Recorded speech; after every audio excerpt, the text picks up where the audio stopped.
本身經營推廣海洋觀光，佮着進行農業特色的好翠林，因為旅遊的關係，參加今年6月1號到8號，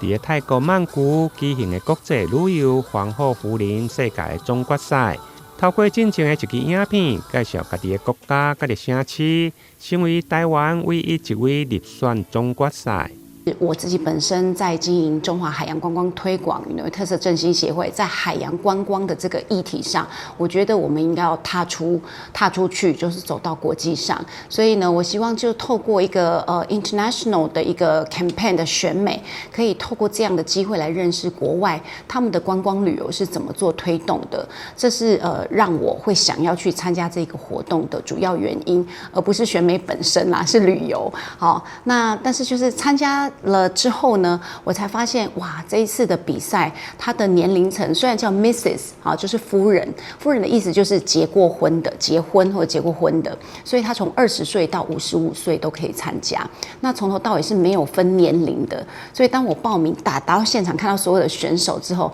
我其實覺得非常的緊張，壓力非常大，因為呢，在我們參加這個比賽的時候，我有一個熱情啦，就是他的比賽項目其中有一項就是我們要拍一段影片2分半去分享介紹我們的國家。那我是唯一的台灣代表隊，所以呢，我就是用台灣台南以台南為主，做了一個2分半的影片來介紹我們的國家，為宣傳家己國家、家己城市的代表性。何翠玲選擇代表台灣的蝴蝶蘭為禮號，在參賽過程中，充分展現台灣的文化甲的特色，成功將台灣自然的水甲的府城文化的底蘊來帶上國際的舞台。我發現，當每一個國家要穿上民族服，就是最代表自己國家的這個象徵的衣服的時候呢，原來我們的背景可以放我們的國旗耶，然後我們走到舞台中央，我們大聲喊我們國家的國號。我覺得這件事情很難得，然後我也很感動，我就更覺得說我要好好的表現，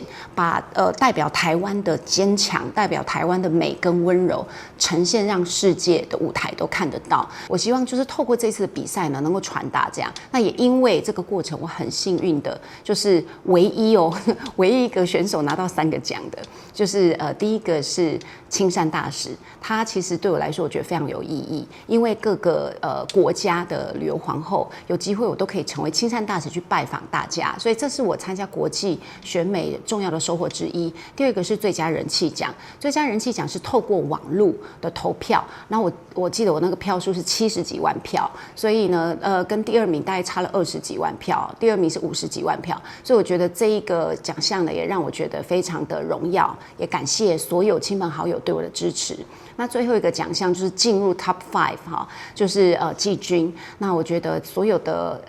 在台前第一排這個 Top 5的選手呢，真的都每一個都是非常優秀，然後面貌姣好，身材高挑。那對我來說呢，我覺得我就是代表了台灣的堅強溫柔。經過激烈的比賽，在全球20外個國家當中，何翠玲不但拿下世界第3名。同時，也閣囊括最佳的人氣，甲着親善大使，總共3個獎項，成為這屆賽事唯一獲獎上儕的佳麗，並且向世界展示了台灣現代女性的智慧，甲着社會影響力。台南新聞林英根採訪報道。